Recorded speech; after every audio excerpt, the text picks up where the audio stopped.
धन्यवाद देतो की आज इथे आपण सगळे लोक एकत्रित झालेले आहे। मला माहित आहे की मागच्या काही वर्षांमध्ये मी खूप जवळून हे बघितलेलं आहे की कशा प्रकारे हे गोरगरीब कामगार जे आहे जे कष्ट करत आहे त्यांना कशा प्रकारचे अन्याय होत आहे ते मला जाणीव असल्यामुळे मी आज हे मुद्दा लोकसभेमध्ये उपस्थित केला आणि दुर्दैव याचं वाटतं की आज देशामध्ये चाललं काय आणि हे गोरगरीब कर्मचाऱ्यांना कामगारांना कशा त्यांच्यावर अन्याय होत आहे। या देशामध्ये 8.5 लाख कोटी रुपये, विचार करा, मी जे आकडा आपल्याला सांगत आहे 8 लाख कोटी म्हणजे पूर्ण आकडा सांगायचा असेल 8,48,186 करोड रुपीज इतकं कर्ज जे मोठे उद्योगपतींनी घेतले होते 8.5 लाख कोटी रुपये ते कर्ज माफ करण्यात आलेले आहे। सरकारने ते कर्ज माफ केलेले आहे। ते पैसे ते मोठे उद्योगपतींकडून ते घेऊ शकत नाही, तर त्यांना एक शब्द वापरण्यात आलेला आहे की आम्ही हे लोन राईट ऑफ करत आहे। आणि जेव्हा मी देशाचे वित्त मंत्री फायनान्स मिनिस्टर निर्मला सीतारामन मॅडमला हे प्रश्न विचारलं लोकसभामध्ये,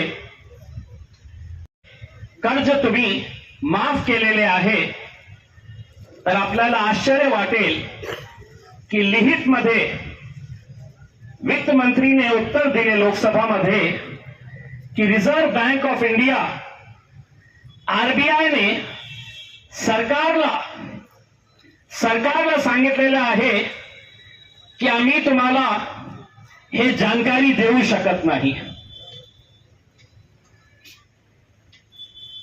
जेव्हा लिखित मध्ये हे उत्तर माझ्याकडे आलं तर हे विचार करण्याची गोष्ट आहे की सरकार जे सर्वोपरी असते, सगळं सुप्रीम असते, केंद्र सरकार म्हणजे देश चालवणारी सरकार असते, त्याची मंत्री म्हणतात की नाही, रिझर्व्ह बँक ऑफ इंडियाने सांगितलेले आहे की हे कर्ज आम्ही कुणाला दिलेले आहे याची तपशील आम्ही देऊ शकत नाही। 8.5 लाख कोटी, मी आपल्याला चॅलेंज करतो, एकही माणूस इथे नसेल की ज्याला हे माहित असणार की 8.5 लाख कोटी मध्ये किती शून्य येतात। मलाही माहित नाही, इतना मोटा आंकड़ा है। अब ये सवाल जब मेरे सामने आया तो मेरे मन में एक बात आई कि या तो वो मंत्री मुझे बेवकूफ समझती है या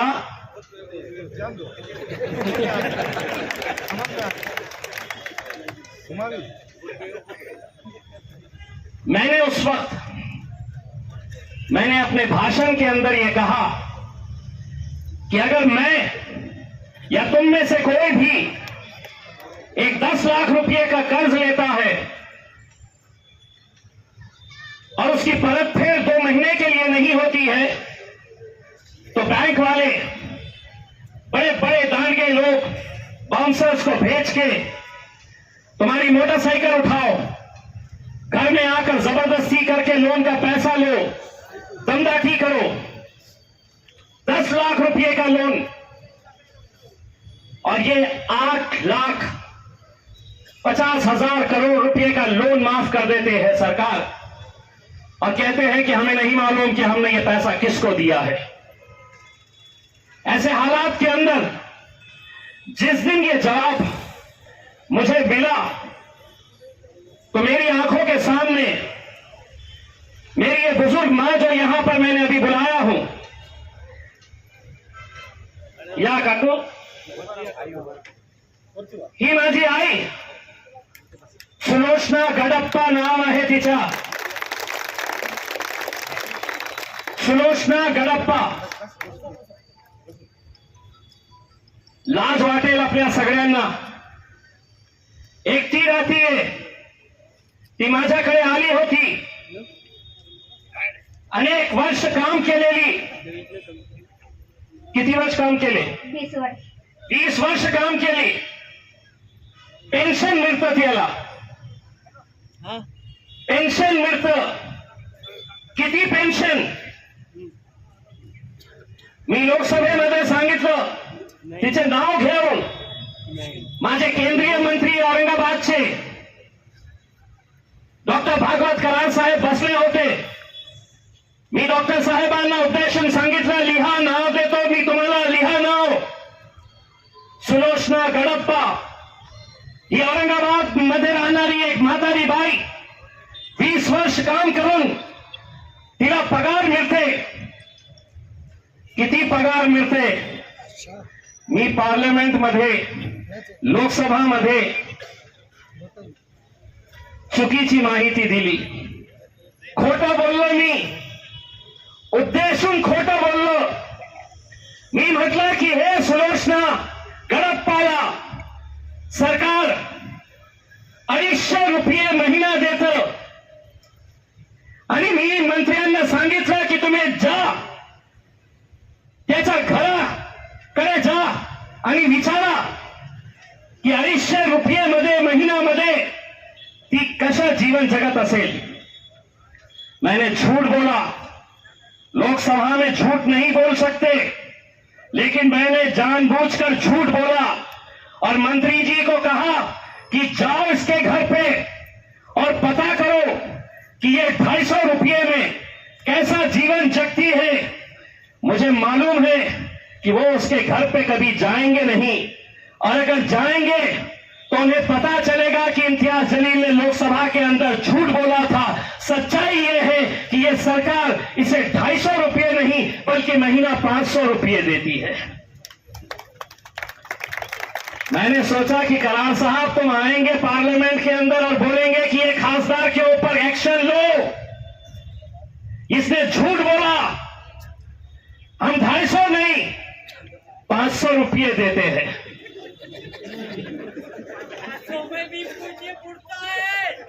500 रुपये। आप सोचिए आज के इस दौर में ऐसे कितने ऐसे बुजुर्ग महिलाएं होंगी जो ऐसा जीवन जग रही होगी। मैं यहां के नेताओं से यह कहता हूं, एक महीना मैं तुम्हें 5,000 रुपये देता हूं महीना, जी के बताओ कैसा जी सकते हैं।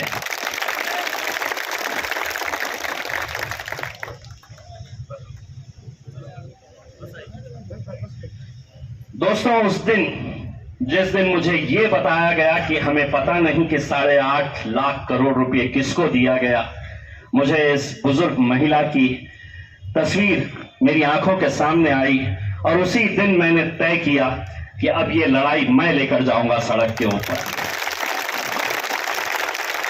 अब ऐसी कितनी सुलोचना गडप्पा जैसी महिलाएं हैं, बुजुर्ग है, इनकी लड़ाई मैं लड़ूंगा। और मैंने एक शुरुआत की। मैं पिछले 2 महीने से जितने सरकारी दफ्तर है उन तमाम सरकारी दफ्तरों से पूरे कागजात हासिल किए, महानगर पालिका से, MSEDCL के ऑफिस से, PWD से, आदरणीय कलेक्टर साहब जहां बैठते हैं उनके नीचे सेतु में काम करने वाले कामगार हो, घाटी में काम करने वाले कामगार हो, कोई भी सरकारी दफ्तर ले लीजिएगा, हर जगह यही चल रहा है कि अब सरकार तुम्हें नौकरी पे लेगी नहीं तो क्या किया जाए, ठेका दे दिया जाए किसी को। वो ठेकेदार कौन है? तो किसी अधिकारी का रिश्तेदार, किसी अधिकारी का पार्टनर, या किसी आमदार, किसी खासदार, किसी मंत्री या किसी नेता का रिश्तेदार।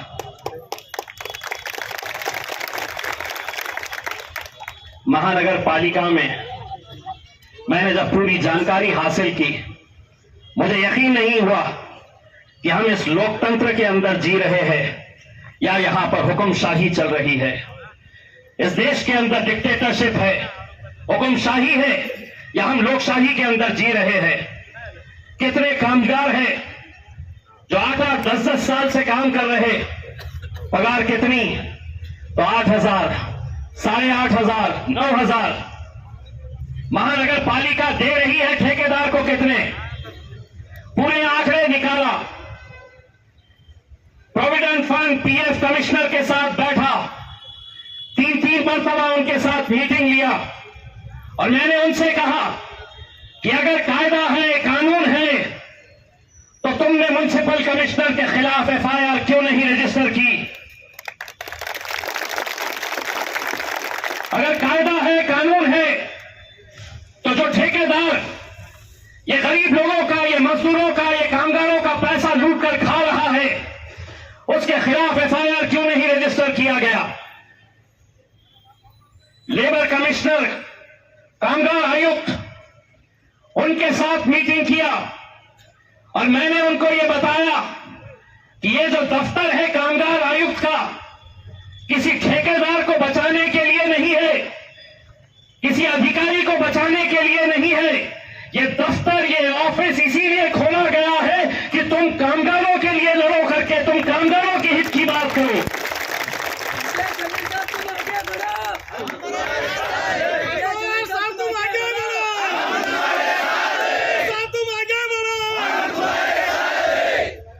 अब खासदार साहब आगे नहीं बढ़ेंगे, अब खासदार साहब आपके साथ में चलेंगे। आप लोगों ने मुझे इतना आगे बढ़ा दिया है कि हंसते हंसते मैं दिल्ली तक चले गया।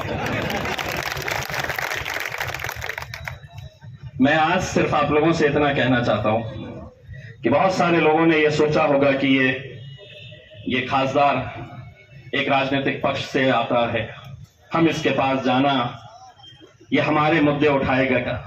दोस्तों, एक बात मैं पूरी ईमानदारी के साथ कहना चाहता हूं और मैं पूरे दिल से ये बात कह रहा हूं कि राजनीति अपनी जगह के ऊपर, लेकिन कुछ काम इंसान ने पुण्य के लिए भी करना चाहिए।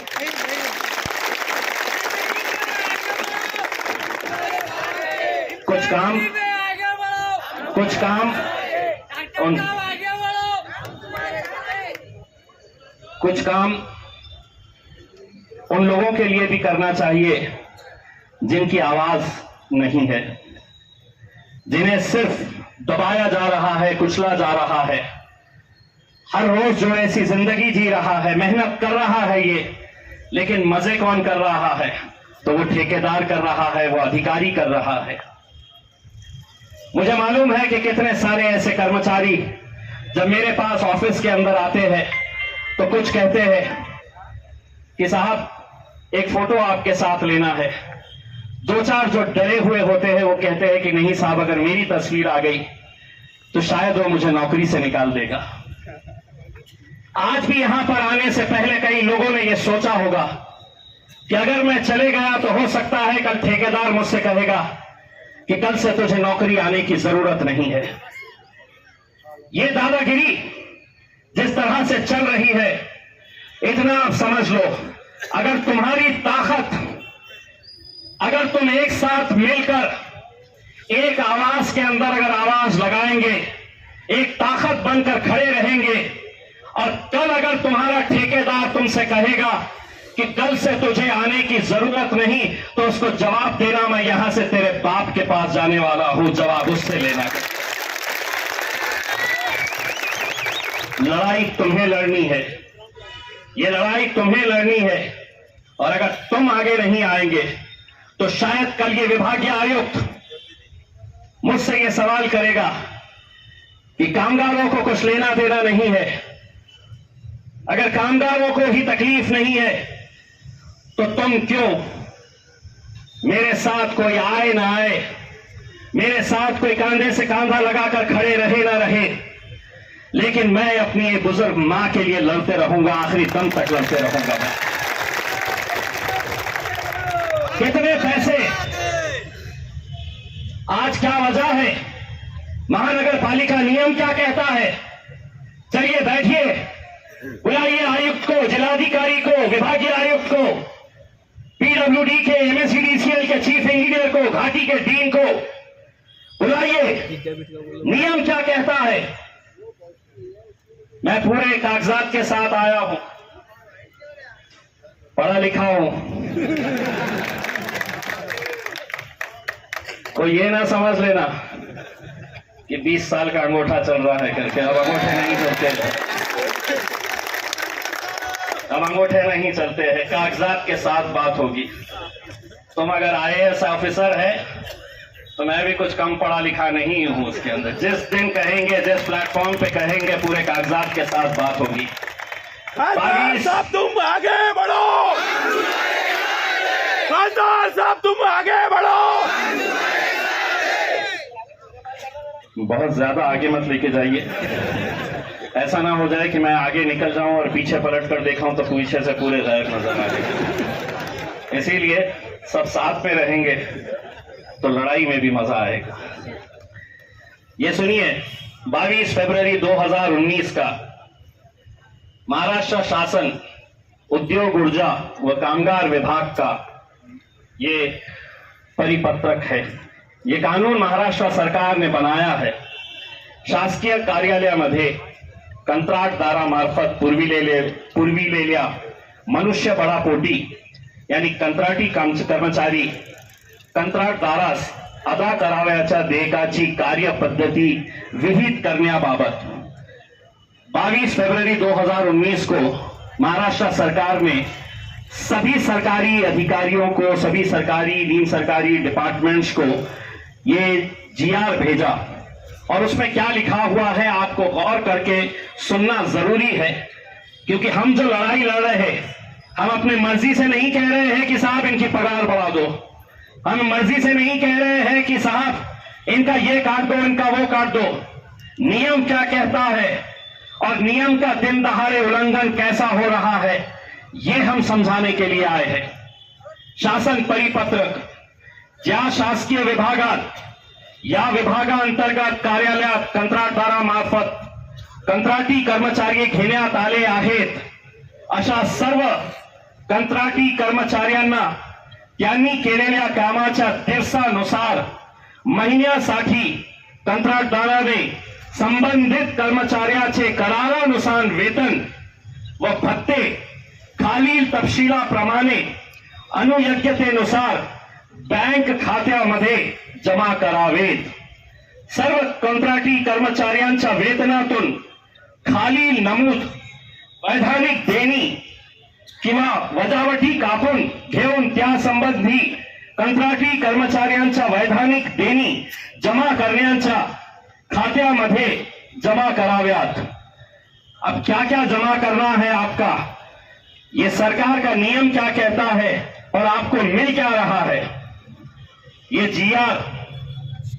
अब जितने भी कर्मचारियों के नेता है, वो नेताओं से कहूंगा कि मेरे सदर काका साहेब काकड़े, इनके पास ये पूरे कामगारों का जितना भी सरकार ने अध्यादेश जारी किया है, कानून क्या कहता है, उसके पूरे डिटेल्स इनके पास रहेंगे, कोई भी कहीं पर भी लेके जाए। इसमें सरकार ने कहा कि कंत्राटी कॉन्ट्रैक्ट वर्कर्स जो है उनको क्या क्या मिलना चाहिए, उनका पैसा कहां कहां जमा होना चाहिए। तो पहले नंबर का है मूल वेतन, दूसरे पे है महंगाई भत्ता, तीसरा है घर भाड़े भत्ता मिलता है, इतर भत्ते मिलते, भविष्य निर्वाह निधि में पैसे जमा, राज्य कामगार बीमा योजना ESIS, व्यवसायिक कर, बोनस, 10 साल से नहीं मिला ना। 10 साल पहले मुझे चुनकर दे दिए होते तो अभी तक तुम राजा बने होते। बोनस। मग तीसरा 9व्या नंबरवर आहे कामगार कल्याण निधी आणि सगळ्यात शेवट सुट्ट्यांच्या दिवशी केलेले काम, सुट्ट्यांच्या दिवशी केलेले काम हे सरकारचा GR आहे। मग असा का होत आहे की हे परिपत्रक, हे GR सगळं ऑफिस मध्ये असूनही सुद्धा आपल्यावर अन्याय होत आहे। आता स्पष्टपणे सांगतो, महानगरपालिकाचं उदाहरण घ्या। 3.5 कोटी रुपये महिन्याचं बिल निघतं ठेकेदाराचं, वाटण्यात किती येतं? 2.5 कोटी, कधी 2 कोटी। उरलेले जो पैसे असते ते कुणाकडे जाते? तर महानगरपालिकेचे अकाउंट्स ऑफिसर, महानगरपालिकेचे DMC, महानगरपालिकेचे कमिशनर, जे मोठे मोठे आमदार नेते, त्यांना सगळ्यांना पॅकेटे पोहोचवण्याचं काम केलं जातं। कष्ट करतो कोण? काम कोण करतो? ते फुकटात बसून हे हरामखोरीचे जे पैसे खाण्याचा धंदा सुरू करत आहे त्यांना लास्ट वॉर्निंग देतो। जेव्हा मी शिकलेला आहे, पण असं नाही आहे, जे भाषा तुम्हाला करते ते भाषा बोलण्याची ही क्षमता इम्तियाज जलील मध्ये आहे। आणि ज्या दिवशी तुम्हाला हे मी सांगू की आता माझी सटकली, तर तुम्ही तुमचं बघून घ्या। मला फक्त आपल्याला हे सांगायचे आहे की आज एक सुरुवात आम्ही केलेली आहे। अनेक मी कागदपत्र सोबत घेऊन आलेलो आहोत। इतकं सोपं नाही आहे की आज आपण इकट्ठा झाले आणि सरकार, प्रशासन हे त्वरित आपली सगळ्या मागण्या मान्य करणार। एक खूप मोठा लढा देण्याची आवश्यकता आहे। मला असं वाटतं आपण त्यांना एक टाइम पिरियड देऊ। या टाइम पिरियड मध्ये जे किमान वेतन प्रमाणे जे नियम आहे, ऍक्ट आहे, कायदा आहे, कानून आहे, त्याप्रमाणे हे सगळं कामगारांना पैसे, त्यांची पगार देण्यात यावी। मला स्वतःला या गोष्टीचा एक अभिमान याचा वाटलं जेव्हा मी PF कमिशनर कडे गेलो होतो आणि सविस्तर त्यांच्या सोबत मी चर्चा केली आणि मी त्यांच्या सोबत एका प्रकारे भांडण केलं की तुम्ही इथे बसलेले आहे, नियम काय सांगतो, तुम्ही का गप्प बसलेले आहे? चांगले ऑफिसर आलेले आहेत, तिथे लेबरचे एक चांगले ऑफिसर आलेले आहे, नवीन म्युनिसिपल कमिशनर एक चांगला ऑफिसर आलेला आहे। हे सगळ्यांना मला अभिमान याचा वाटलं की PF कमिशनरने लिखित मध्ये मला एक उत्तर दिलं आणि त्यांनी सांगितलं की अनेक डिपार्टमेंट्सला आम्ही पत्र लिहून सुद्धा ते डिफॉल्टर्स आहे ते आम्हाला प्रतिसाद देत नाही। आणि PF कमिशनर एक मोठा अधिकारी लिखित मध्ये मला देतो की आम्हाला म्हणजे त्यांना अभिमान आहे की कमीत कमी या जिल्ह्यामध्ये एक लोकप्रतिनिधी आहे जे यांच्यासाठी बोलत आहे, यांच्यासाठी भांडत आहे। ते लिखित मध्ये त्यांनी मला दिलेले आहे।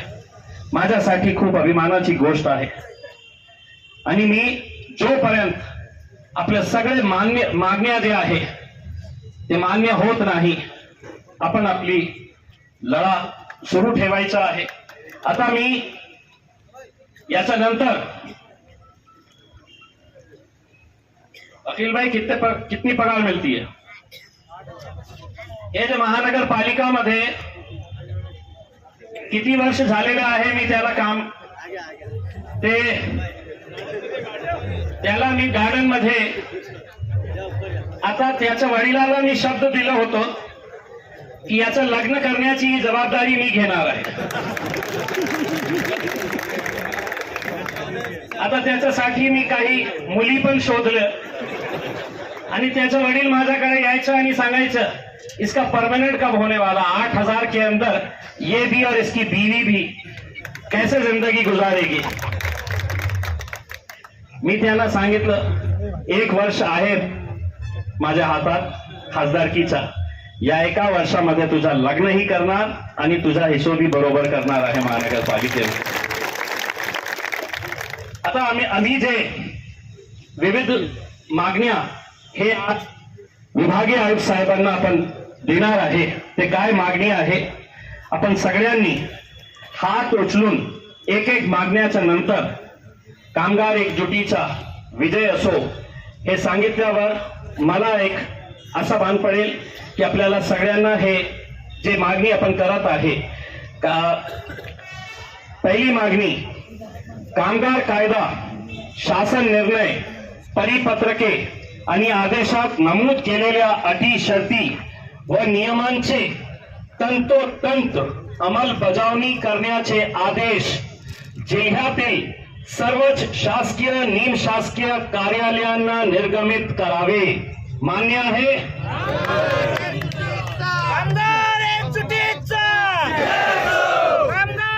मागणी नंबर 2, विविध शासकीय व निमशासकीय कार्यालयात विविध संवर्गात कार्यरत कंत्राटी कामगारांना विविध कामगार कायद्यान्वये कार्यदेशात नमूद केल्याप्रमाणे किमान वेतन दरमहा वेळेवर अदा करण्यात यावी. मान्य आहे?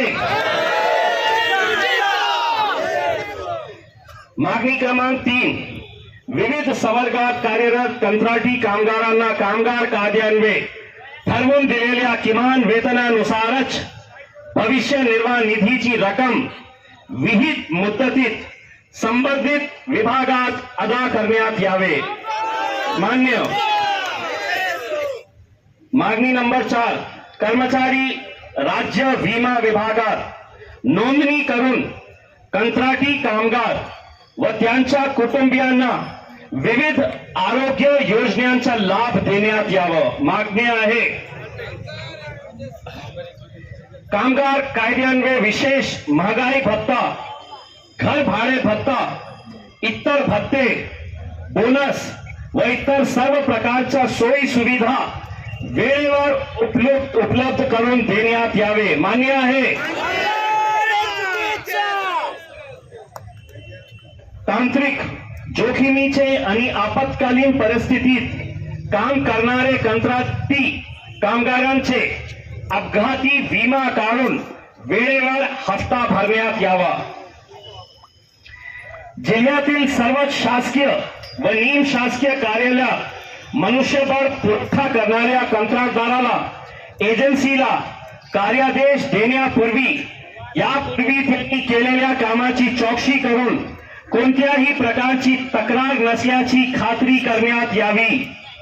कंत्राटदाराला अदा करण्यात येणारे बिले व कामगाराला मिळणारे वेतन यामध्ये पारदर्शकता ठेवण्याकरिता बिले अदा करतेवेळी सर्व रेकॉर्ड तपासून व कागदपत्रांची पाहणी करावी. मान्य.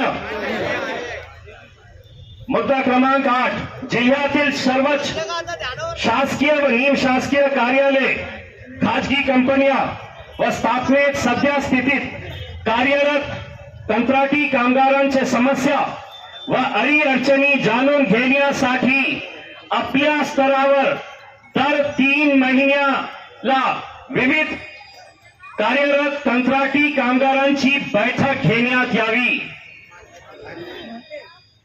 मुद्दा क्रमांक 9, औरंगाबाद जिल्ह्यातील सर्व शासकीय व निमशासकीय कार्यालयातील कार्यालय प्रमुख यांचे प्रमुख कार्यालय व अधिपत्याखालील विभागात मनुष्यबळ पुरवठा करण्यासंबंधी निविदा, देण्यात आलेले कार्यादेश, अदा करण्यात आलेली बिले आणि कामगार कायद्याची तंतोतंत अंमलबजावणी होत आहे किंवा कसे, याबाबत मी विभागीय आयुक्तांना सांगणार आहे की लवकरात लवकर याच्या बाबतीत सर्व विभाग प्रमुखांची, सर्व सरकारी ऑफिसेसची एक विशेष बैठक लवकरात लवकर बोलावण्यात यावी.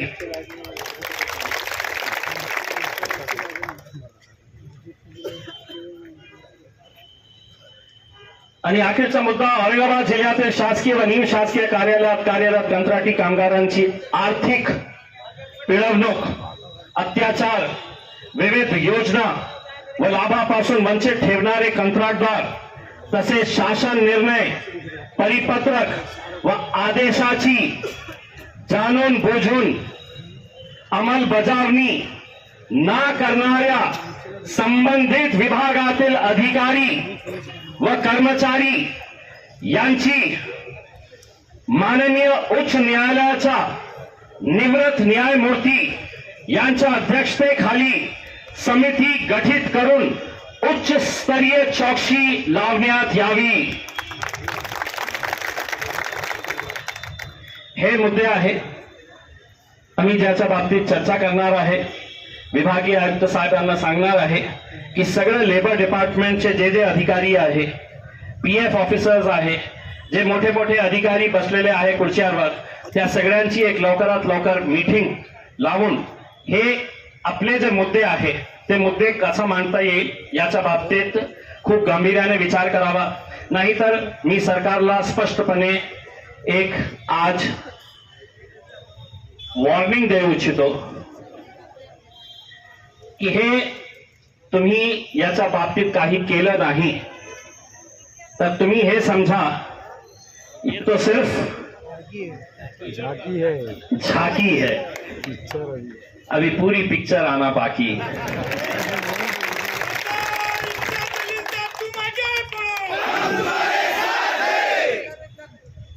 तो मेरे भाइयों, मैं आप लोगों से सिर्फ इतना अनुरोध करना चाहूंगा कि एक बहुत ही गंभीर मुद्दा है और इसके लिए हम सबको लड़ने की जरूरत है. हो सकता है कि कल किसी एक कामगार के ऊपर कोई अन्याय हो रहा है. ये मत समझना कि ये अन्याय उस कामगार के ऊपर हो रहा है, मेरा क्या है. अगर आज उसकी बारी आएगी तो हो सकता है कि कल तुम्हारी भी बारी आ सकती है. इसीलिए अगर किसी कामगार को यह कहा गया कि अब कल से तू नहीं आना, तो पूरे कर्मचारियों ने यह बोलना कि कल से हम भी नहीं आएंगे. आपको मालूम है ये डरते किससे है? ये जितने भी लोग हैं, ये अधिकारी लोग जितने हैं, ये डरते किससे है? हम तो इतने सारे आए हैं, पुलिस वालों ने इतनी फौज लगा दी है यहाँ पे. हम तो कामगारों के हक के लिए आए हुए हैं, इनके लिए लड़ने के लिए आए हुए हैं. मैं सिर्फ इतना कहना चाहूंगा कि ये लड़ाई सिर्फ यहां तक नहीं है, इसको एक बड़ा आंदोलन का स्वरूप देना होगा. मैं सरकार को उनके हिसाब से, उन्होंने मुझसे बताना कि हम 1 महीने के अंदर या 2 महीने के अंदर ये पूरे मामले को हम खत्म करेंगे. ये मामले के अंदर जितने भी मुद्दे आपने हमारे पास रेज किए हैं उसका हम निपटारा करेंगे. और अगर नहीं माना तो जैसा अरुण बोडे ने बताया है कि तुम्हें एक मर्तबा कामगारों की ताकत दिखानी ही पड़ेगी,